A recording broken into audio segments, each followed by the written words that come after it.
सामईन हाज़रीन हज़रात, अल्लाह तबारक व तआला इरशाद फरमा रहा है, उस रोज़ कहेंगे मुनाफिक मर्द और मुनाफिक औरतें ईमान वालों से, ऐ नेक बख्तो ज़रा हमारा भी इंतज़ार करो, हम भी रोशनी हासिल कर लें तुम्हारे नूर से।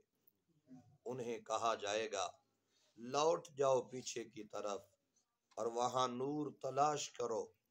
बस खड़ी कर दी जाएगी उनके और अहले ईमान के दरमियान एक दीवार, जिसका एक दरवाजा होगा, उसके बातिन में रहमत और उसके जाहिर की जानिब अजाब होगा। इस्तग़फ़ार। मोहतरम सामईन व हाज़रीन हज़रात, कुरान करीम फुरकान हमीद की इस आया मुबारका के अंदर एक बहुत बड़ा अजीम सबक दिया जा रहा है कुरान करीम का, उस बंदे के लिए जो जी शऊर है, अक्ल व दानिश वाला है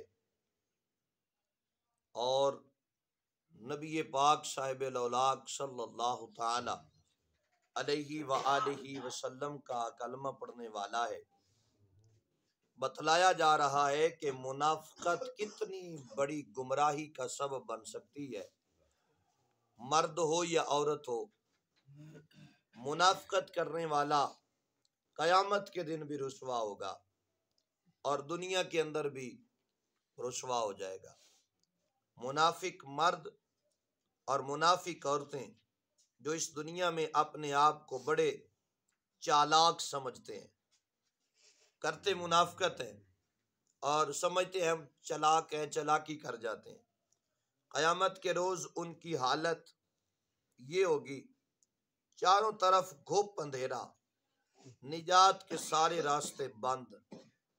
इस सरामीगी और बेचारगी के आलम में वो अहले ईमान को कहेंगे जरा अपनी रोशनी में हमें भी तो चलने दो, जरा अपना नूरानी चेहरा हमारी तरफ भी तो करो, शायद इस तरीके से हम जान छुड़ा सके।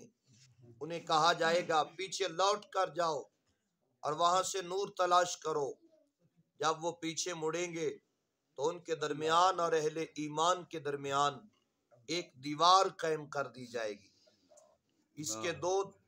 इसके जो दरवाजों की अंदरूनी जानिब जो जन्नत की तरफ होगी वो रहमत वाली होगी और बाहर वाली जानिब जो दोज़ख की तरफ होगी वो अजाब वाली होगी। और बतला दिया जाएगा कि अब चखो अपने किए का, जो तुमने किया आज वही तुम्हें उसका बदला मिलेगा। आज लोग मुनाफिकत करके अपने आप को बहुत बड़ा चालाक समझते हैं कि हम बहुत बड़े चालाक हैं, चालाकी, और कहते हैं कि मैं बहुत बड़ा दानिशवर हूँ, मैं बड़ा समझदार हूँ, मैंने उसको भी राजी कर लिया है, उसको भी राजी कर लिया है।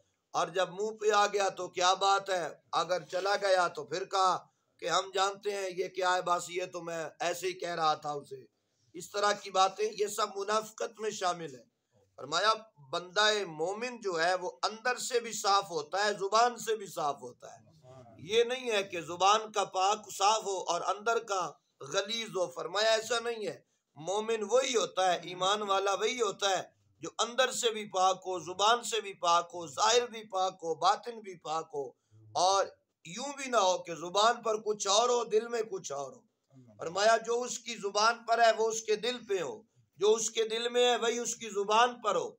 और हक का कभी भी वो साथ ना छोड़े, चाहे उसकी गर्दन उतार दी जाए। फरमाया वही कयामत के दिन सुरखरू कर दिए जाएंगे जिन्होंने सही मानों में ईमान रखा। तो हुजूर ने फरमाया कल जो दर्स दिया गया था कि ईमान वालों की पहचान ये होगी, जो मेरे उम्मती होंगे, जो मेरे गुलाम होंगे, उनकी पहचान ये होगी कि उनके वुजू के आज़ाद चमक रहे होंगे, वुजू के आज़ाद चमक रहे होंगे। और हुजूर ने बरोज़े माशर अपने गुलाम को पहचानने की जो निशानी बयान फरमाई है, वो सबसे पहली निशानी यही है। हुजूर ने फरमाया कि सबसे पहले मैं सर सजदे में रखूंगा, फिर सबसे पहले मुझे इज़न मिलेगा सर सजदे से उठाओ, और सबसे पहले मैं उस बड़े मजमे में देखूंगा और अपनी उम्मत के लोगों को पहचानूंगा। हुजूर इतने बड़े मजमे में आप कैसे पहचानेंगे?